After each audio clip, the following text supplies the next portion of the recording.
Hello दोस्तों, मैं सौरभ आप सभी का स्वागत करता हूं अपने इस यूट्यूब चैनल एसएससी माहौल पे। तो दोस्तों, आज की इस वीडियो में हम बात करने वाले हैं जो आपका पीए ऐसे और टीए की जो एक्सपेक्टेड कटअप ऐसे मैंने आपको बता रखा है। बट मैं आपको बता रहा हूं कि इसमें आपको पीपीएफ में यानी कि पोस्ट प्रेफरेंस फॉर्म में क्या देखकर आपको पहले कौन सा पोस्ट रखना है और सीक्वेंस आपकी क्या होनी चाहिए। ठीक है, तो वीडियो को पूरा वॉच कीजिएगा और वीडियो अच्छा लगे तो लाइक और शेयर करना ना भूलिएगा। चैनल पे पहली बार होगे तो चैनल को जरूर सब्सक्राइब कर लीजिएगा। चलो वीडियो शुरू कर लेते हैं। तो यहाँ पे देख सकते हो कि देखो, बहुत ज्यादा आप लोग जो है ना कंफ्यूज्ड हो। क्यों कंफ्यूज्ड हो कि एक तो हमारी जो रैंक मित्रा है उस पे रैंकिंग चल रही है।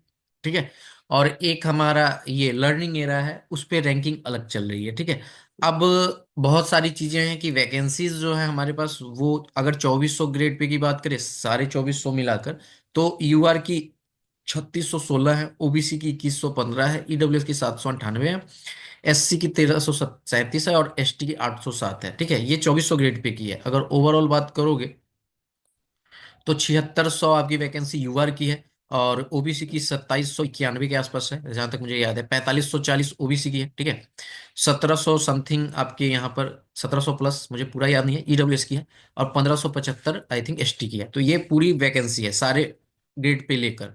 तो अभी 2400 का ही सबसे कम जाएगा। ठीक है, कट ऑफ आपकी। तो यहाँ पर मेन इशू क्या है ना कि क्या लास्ट रैंक होगा, क्योंकि आप रैंकिंग देख रहे हो, चाहे वो रैंक मित्रा की साइट हो या लर्निंग एरा की साइट हो। ठीक है, आप वहां पे रैंकिंग देख रहे हो और रैंकिंग में क्या हो रहा है ना कि आपके जो भी मार्क्स हैं, ठीक है, जो भी कटअप बताया गया है, चाहे मैं अपनी कटअप की बात नहीं करूं, अगर आपको मैं आगे भी दिखाऊंगा, अगर मैं शुभम सर की ही कटअप की बात करूं 317, इस पे भी जो रैंकिंग दिखा रही है वो ज्यादा दिखाया जा रहा है। तो जिसके कारण आप जो लास्ट सिलेक्टेड कैंडिडेट का रैंक देख रहे हो, जैसे 11,500, ठीक है, ओबीसी का 14,647, ठीक है, ईडब्ल्यूएस का 13,000, एससी का 600 16,500, एसटी का 19,000, ऐसे जो आप रैंकिंग देख रहे हो, तो ये रैंकिंग देखने के बाद आपको ये लग रहा है मैं तो बाहर हूँ कैसे। सो आगे देखो, यहाँ पर अगर आप देखोगे तो मैं इसके पहले ये वाला दिखाता हूँ। यहाँ पर अगर आप देखोगे तो ये देखो कि जैसे कि आपका है यहाँ पर 319 पे, ये जो है 319 पे आपके जो है रैंक यहाँ पर आपका दिखाया जा रहा है, नॉर्मलाइज रैंक। ठीक है, नॉर्मलाइज रैंक, मार्क्स रैंक। ठीक है, 13,662। आप समझ सकते हो कि यहाँ पर 13,000, ये क्या दिखाया जा रहा है, आप देखते जाना, ये 13,662 आपको रैंक दिखाई जा रही है। ठीक है, 13,662। अब एक चीज बताओ कि जो हमारे इस अकॉर्डिंग अगर आप देखोगे तो यहाँ पर क्या है कि हमारे पास जो रैंकिंग आपको मैंने बताया कि 11,000 तक यूआर से सिलेक्ट होगा। ठीक है, तो अगर आप ये वाला यूआर का है अगर बच्चा, ठीक है, ऐसे तो कैटेगरी इसकी नहीं लिखी है, अगर ये यूआर का है तो ये तो बाहर हो रहा है। तो यही प्रॉब्लम हो रही है, चाहे आप यूआर से हो तो, और चाहे आप ईडब्ल्यूएस से हो, तो ये 13,000 से ऊपर दिखा रहा है। तो बहुत सारे बच्चे यहीं पे कंफ्यूज है। अच्छा, कल एक लर्निंग एरा ने एक काम, अच्छा काम किया ये कि उन्होंने एज को रिमूव किया है, 27 प्लस वाले को हटाया है, और कंप्यूटर में जो 27 से कम नंबर ला रहे थे उनको भी हटाकर ये एक रैंकिंग बता रहे हैं। ठीक है, अब यहाँ पे आप देख सकते हो कि इनकी जो सीपीटी वाली वेब पोस्ट में जो रैंकिंग चल रही है वो चल रही है 10,814, 319 लाने पे। ठीक है, तो यहाँ पे टोटल नॉर्मलाइज मार्क्स बताया जा रहा है ना, 319 लाने पे इनकी चल रही है कितनी, 10,814, वो भी जब सीपीटी को हम हटा रहे हैं तब। ठीक है, अब देखो यहाँ पे होगा क्या कि आपके जो मैंने आपको बताया कि जैसे कि अगर आप देखोगे ये वाली, तो इसमें मैंने आपको बताया 2400 के अकॉर्डिंग आपकी ये रैंक रहनी चाहिए। ठीक है, रैंक का कोई भी एग्जैक्ट डिसाइड नहीं कर सकता, क्योंकि अगर आप 2022 का डेटा देखोगे तो वो कुछ और रैंक डेटा बताता है, और अगर आप 2023 का देखोगे तो वो लास्ट रैंक कुछ और दे। ये जो मैंने लिया है ये 2023 से लिया है, 22 से थोड़ा इससे कम ही आ रहा था। तो एक्चुअल में क्या रैंकिंग तक डिसाइड होगी वो तो खैर कमीशन बताएगा। तो मैंने आपको बार बार कहा है कि आप जो है ना, बिल्कुल भी रैंकिंग जो है ना, ओवरऑल रैंकिंग जो इन साइट्स के रैंकिंग है उस पर बिल्कुल भी मत जाइए, क्योंकि आपको बहुत ज़्यादा कंफ्यूजन होगा, डर भी लगेगा कि क्या पता मेरा सिलेक्शन हो पाएगा कि नहीं। ठीक है, मैं आप सभी को बता दूं कि अगर आपको बहुत ज़्यादा सेफ जाना है, ठीक है, तो आप एक काम कर सकते हो। जैसे 7600 यहाँ पर आपकी वैकेंसी है, इसमें से कुछ सीट आपकी यूआर, ओबीसी, ईडब्ल्यूएस और एसटी वाले खा जाते हैं, तो कुछ सीट खाते हैं। तो मेरे अकॉर्डिंग यहाँ पे 5,000 प्लस यूआर के कोर बच्चे होंगे जो सिलेक्ट होंगे पूरे 7600 में। तो आप एक काम कर सकते हो, जैसे भी कोई भी आप रैंकिंग, जैसे अपने मार्क्स देख रहे हो और यहाँ पे रॉ मार्क्स जो आप देखोगे, जैसे कि आप देखो यहाँ पर क्या बताया जा रहा है कि 319 पे ये नॉर्मलाइज मार्क्स है, ठीक है। और ये मैंने दोनों एक ही लगा दिया है, ठीक है। नॉर्मलाइज मार्क्स है यहाँ पर, अगर हम देखें तो 311 है, ठीक है। नॉर्मलाइज ये बता रहा है, ये रॉ तो बता ही नहीं रहा है, ठीक है। और नॉर्मलाइज 311 देखोगे, रैंक इनकी देखोगे रॉ वाली तो 15,395 है, और नॉर्मलाइज रैंक देखोगे तो हमारे पास 23,854 है, ठीक है। अब आगे देखोगे तो यहाँ पर अगर रॉ वाले में अगर ये 18 वाली शिफ्ट में इनको मानते हैं, ये वाले अगर ये 18 के शिफ्ट में है, ठीक है। मैं कह रहा हूँ कि ये अगर 18 के शिफ्ट में है तो आप इसमें से 5 नंबर माइनस कर दो तो 306 के आसपास आते हैं, ठीक है। और ये 311 आपके नॉर्मलाइज हो रहे हैं। अगर रैंक मित्रा का डेटा देखोगे नॉर्मलाइज वाला, तो 311 के आसपास कहाँ पे है रैंक आपका। 311 इसमें क्या दिखा रहा है, 23,000 दिखाया जा रहा है ना इसमें रैंक आपकी, नॉर्मलाइज रैंक।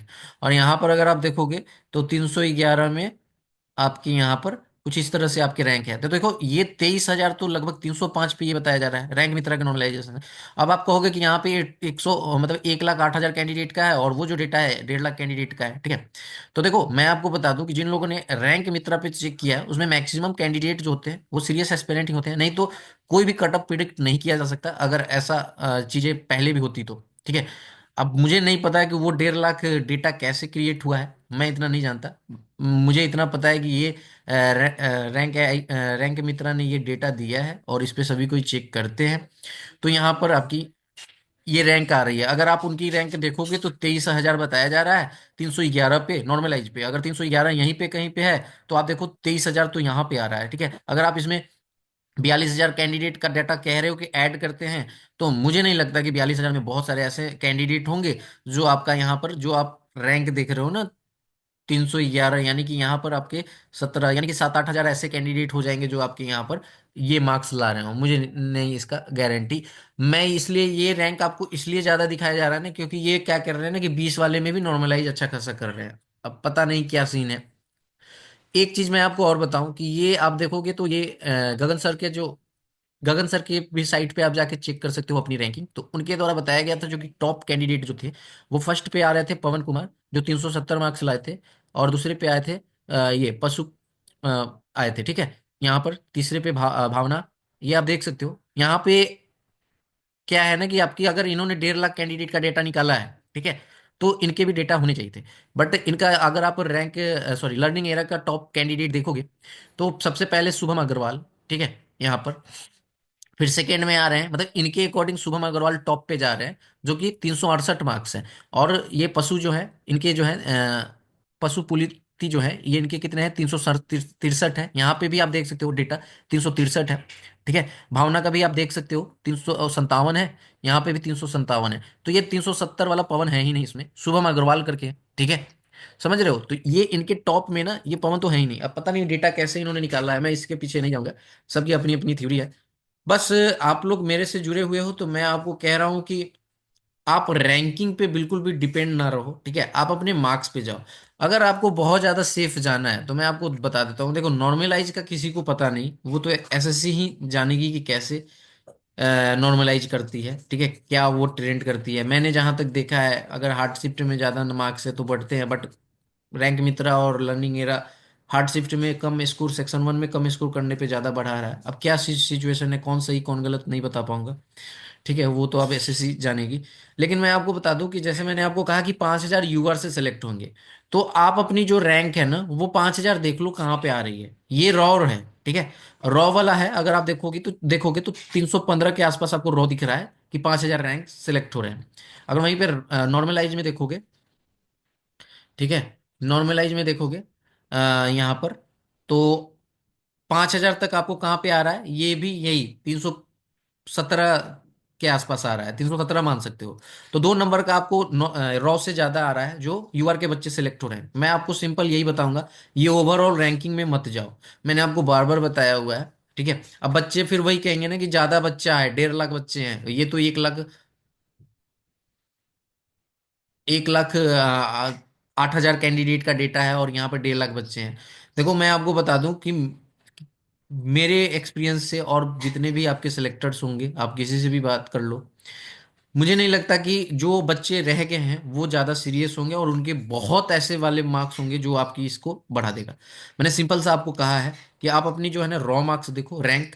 अगर नॉर्मलाइज में भी देख रहे हो तो रॉ ये अपनी कैटेगरीज वाली देखो, ठीक है। जैसे मैंने आपको 5,000 बताया, तो अगर यहाँ पे आ रहा है ना 5,000, तो बहुत ज्यादा सेफेस्ट साइड जाओगे, बहुत ज्यादा, तो आप 319 मानो। 319 पे जो आपके जो रह गए हैं कैंडिडेट उनको मैं इंक्लूड कर रहा हूँ। तो 319 पे आपको यहाँ जो 45 ये दिख रहा है ना, ये वाला, यहीं पे मानो कि आपके 5,000 पुर रहे हैं, ठीक है, 319 पे। बट ये मैंने आपको क्या बताया, ये जो है इसमें सीपीटी फेल भी हैं और नॉन सीपीटी वाले भी हैं, तो उनको जब आप बाहर करोगे तो ये डेफिनेटली नीचे ही जाएगा ना। तो जो लोग ये इसके ऊपर बता रहे हैं मार्क्स, वो तो डेफिनेटली गलत है, ठीक है। मैंने आपको सारी चीजें ये बता रहा हूँ। तो ये आप बिल्कुल भी यहाँ पर कंफ्यूज मत हो कि आपके जो है यहाँ पर रॉ जो है, सॉरी, यहाँ पे नॉर्मलाइज रैंक, ओवरऑल रैंक, अगर 10,500 लास्ट रैंक सिलेक्शन है, यहाँ पे 11,000 है, तो कैसे जाएगा, मेरा रैंक कुछ और दिखा रहा है। बिल्कुल भी नहीं, आप अपने कैटेगरी पे जाओ, ठीक है। युवा में 5,000 कैटेगरी, ठीक है। ओबीसी की बात करें तो 6500 कैटेगरी तक जाओ, ठीक है। अगर ये रैंक, ये आईडी, मैं आपको कह रहा हूँ कि इसमें सीपीटी भी छोड़ दो, ठीक है। अभी सीपीटी भी छोड़ दो तो 317 के आसपास तो आपको दिख रहा है। अगर आप 1.5 लाख वाले कैंडिडेट को ऐड कर दो कि और कैंडिडेट हैं इसमें, तो आप मान लो ना लगभग 318-19 के आसपास विदाउट सीपीटी के रिमूव और एज रिमूव किए हुए 319 जा रहा है यूआर का, ठीक है। बार बार सुनो, विदाउट सीपीटी और एज रिमूव किए हुए 319 जा रहा है सीपीटी का, जो 5,000 बच्चे सेलेक्ट होंगे, ठीक है। तो यहाँ पर अगर आप देख सकते हो, उसी तरह अगर 6500 की बात करोगे तो ओबीसी का 6500 बच्चा कहाँ पे मिल रहा है आपको, 6500 बच्चा, यानी कि यहाँ पर अगर आप आओगे 312 पे, तो आप मान लो ना ये 60 जो है यही 65 हो जाएगा जब बच्चा इंक्लूड होगा। तो 314 तक विदाउट रिमूव किए ही है, समझ रहे हो, बिना हटाए 6500 बच्चा आपको यहाँ पे मिल जा रहा है। सिमिलरली अगर ईडब्ल्यूएस की बात करो तो 2700 समथिंग, तो 2700 समथिंग आपको 2800 यहाँ पे मिल रहा है। तो आप भी मान लो कि यहीं पे कहीं पे ईडब्ल्यूएस भी है 314-15 के आसपास। मैं आपको 1.5 लाख डाटा बताने के बाद अगर इसमें ऐड हो जाते हैं तब, ये तो खैर 1,08,000 पे है, ठीक है। उसके बाद मैं आपको बता रहा हूँ कि एससी की बात करें तो एससी में मैंने आपको कहा है कि 2800 तक सिलेक्शन होगा। अब 2800 देख लो यहाँ पर, अगर आप 2800 देखोगे तो बहुत ज्यादा नीचे जाएगा ये, ठीक है। 2800 अपनी रैंक देखोगे तो बहुत ज्यादा नीचे जाएगा। यहाँ पर कहाँ गया, सॉरी, जस्ट वेट। यहाँ पर अगर आप आओगे तो 2800 तक जाओ, यहाँ पर देखो 2500 है, ये 300 पे आपके 2500 है, ठीक है। आप देख सकते हो यहाँ पे 300 पे क्या है ना, 2500 है बच्चे, 2500 रैंक ला रहे हैं। तो एससी एसटी में तो आपको पता है कि ज्यादा फाइटर होते नहीं है, ठीक है। तो आप तब पर भी मैं कह रहा हूँ कि 300 वाले के ही मान लो कि 1.5 लाख कैंडिडेट में ना वो और आते हैं, तो 300 वाले ऐसे हैं, 300 नंबर ला रहे हैं जो 2800 अपने कैटेगरी से ला रहे हैं रैंक, मतलब सिलेक्ट हो रहे हैं। तो यहां से आप समझ सकते हो कि ऐसे इस हिसाब से तो 300 एससी की कट ऑफ है। बट मैंने आपको क्या किया, ये विथाउट एज रिमूव, ठीक है, एज रिमूव, और मैं आपको क्लू दे रहा हूं, ठीक है। और विदाउट आपके यहाँ पर सीपीटी 27 वाली और 24 और 21 वाली रिमूव किए हुए। तो इसमें से जब सारे रिमूव करोगे तो डेफिनेटली इसके नीचे ही जाएगा, ऊपर तो नहीं जाएगा ना, समझ रहे हो। प्लस आपके पीपी है, मैंने कितने बार बता दिया कि पीपी बहुत ज्यादा डिपेंड करता है। उसके बाद में आपका यहाँ पर क्या है कि जो बहुत सारे ऐसे बच्चे हैं जो स्किप करेंगे पीपी, वो जो पीपी में लास्ट में रखेंगे वो। तो ये सारे फैक्टर्स हैं जो आपका कट ऑफ जो है वो नीचे ही जाएगा। मैंने आपको क्लियरली बता दिया कि नीचे ही 1.5 लाख भी कट डेटा ले लो तो इसके नीचे ही जाएगा। तो मैंने जो आपको 313 कट ऑफ बताई हुई है ना, और +-3, आप रिजल्ट आने दो, इसके बाहर नहीं जाने वाला है, मैं आपको गारंटी दे सकता हूँ, ठीक है। तो ये आप लोग डरो नहीं बिल्कुल भी, अपने कैटेगरी से देख लो। एससी की बात करें, एसटी की, तो मैंने आपको 1580 तक बताया है, ठीक है। तो 1580 रैंक तक देख लो, ये तो 704 ही है, इसके और नीचे जाएगा। तो उस अकॉर्डिंग आप देख सकते हो, ठीक है। यहाँ पे मैंने विदाउट रिमूव करके बताया, आप इसमें खुद सोच सकते हो कि क्या कट ऑफ जा सकती है। तो बिल्कुल भी रैंकिंग पे मत जाओ कि आपकी रैंकिंग क्या जा रही है, ठीक है। रैंकिंग पे जाओगे तो बिल्कुल आपको समझ में नहीं आएगा, सभी कोई कुछ अलग रैंकिंग बता रहे हैं। ये लर्निंग एरा का रैंकिंग क्या है ना, इसमें सबसे ज्यादा इशू है ना, मैं 1 सेकंड के लिए डेटा को सही भी मान लेता हूँ कि 1.5 लाख डेटा इनके पास सही है, मैं मान लेता हूँ, बट इनके रैंकिंग में क्या इशू है ना, ये 20 वाले को भी क्या कर रहे हैं कि नॉर्मलाइजेशन दे रहे हैं, किस बेसिस पे दे रहे हैं नहीं पता। उसके बाद जो 18 वाली शिफ्ट है ना, उसमें बोनस देखो, किसको बोनस मिलेगा नहीं मिलेगा ये एस कमीशन के ऊपर है। बट अभी रैंकिंग में आप ऐड करके एक्चुअल में क्या वही जाएगी, कितने क्वेश्चन चेंज होंगे क्या होंगे आपको खुद खुद पता नहीं है। ठीक है, तो ये बोनस दे रहे हैं इसीलिए आपकी रैंकिंग जो है ये 20 वाले को भी बढ़ा दे रहे हैं मार्क्स, क्योंकि 20 वाले में अच्छा गेन कर रहे हैं और उसमें भी 4-5 का नॉर्मलाइजेशन होके वो अच्छा चला जा रहा है। तो 18 वाले की जो है ना रैंकिंग वो घटती ही जा रही है, यानी कि रैंकिंग बढ़ती जा रही है, वो सिलेक्शन से दूर होते जा रहे हैं। तो बिल्कुल भी रैंकिंग पे विश्वास मत करो। आपको मैंने बता दिया कैटेगरी रैंक। ठीक है, यूआर से हो तो 5,000 तक देखो, ओबीसी से हो तो आप जो है कैटेगरी ही रैंक देखो सभी में। ठीक है, आप यहाँ पर कैटेगरी रैंक देखो ओबीसी से 6500 तक, और अगर आप ईडब्ल्यूएस से हो तो आप 2790 तक देखो। ठीक है, और यहाँ पर अगर आप एससी से हो तो 2800 तक, और अगर एसटी से हो तो 1580 तक, क्योंकि आपके जो है यहाँ पर एससी एसटी वाले ज़्यादा यूआर की सीट नहीं खाते हैं, तो सबसे ज़्यादा ओबीसी वाले ही खाते हैं और ये ईडब्ल्यूएस वाले। तो यही दो खाएंगे। तो अगर आप अपनी कैटेगरी में रैंक देखोगे तो आपको एक आइडिया लग जाएगा कि आप कितने सिलेक्शन के करीब हो। ठीक है, तो ये चीज़ें समझने की कोशिश करो, और बार बार मैं आपको यही बताने की कोशिश कर रहा हूँ। ठीक है, समझ में आया चीजें? तो यहाँ से आप ये चीजें समझ सकते हो कि मैं आपको बार बार क्या बताने की कोशिश कर रहा हूँ कि आपकी जो कट ऑफ है वो नीचे ही जाएगी। मैंने क्लियरली आपको बताया, देखो लंबा वीडियो बन रहा है इसलिए, क्योंकि मैं बार बार आपको समझा रहा हूँ। अगर आप आंख मूंद कर भी 1.5 लाख डेटा भी ले आते हो ना यहाँ पे, 1.5 लाख डेटा, तो उस अकॉर्डिंग विदाउट रिमूव किए हुए 319 तक नजर आ रहा है। ठीक है, 319 तक नजर आ रहा है जो आपकी सिलेक्शन के चांसेस हैं। ठीक है, कि cut off lower cut off जो है 319 तक जाएगी, बट इसमें आपके क्या है, एज रिमूव है वो बाहर होंगे, इसमें आपके सीपीटी फेल बाहर होंगे, इसमें आपके पीपी स्कीप बाहर होगा। ठीक है, इसमें आपका जो है पीपी में सबसे लास्ट में जो रखेंगे उसका इफेक्ट पड़ेगा, तो बहुत सारी चीजें हैं। तो जो लोग इसके ऊपर बता रहे हैं वो तो बिल्कुल गलत है, आप समझ सकते हो, इसके नीचे ही रहेगा। ठीक है, और मैंने जो बताया आपको 313 कट ऑफ, वो मुझे लगता है कि वही जाएगी। और रही बात आपकी यहाँ पर सबसे, जो आपके यहाँ पर, 1 मिनट में बता देता हूँ।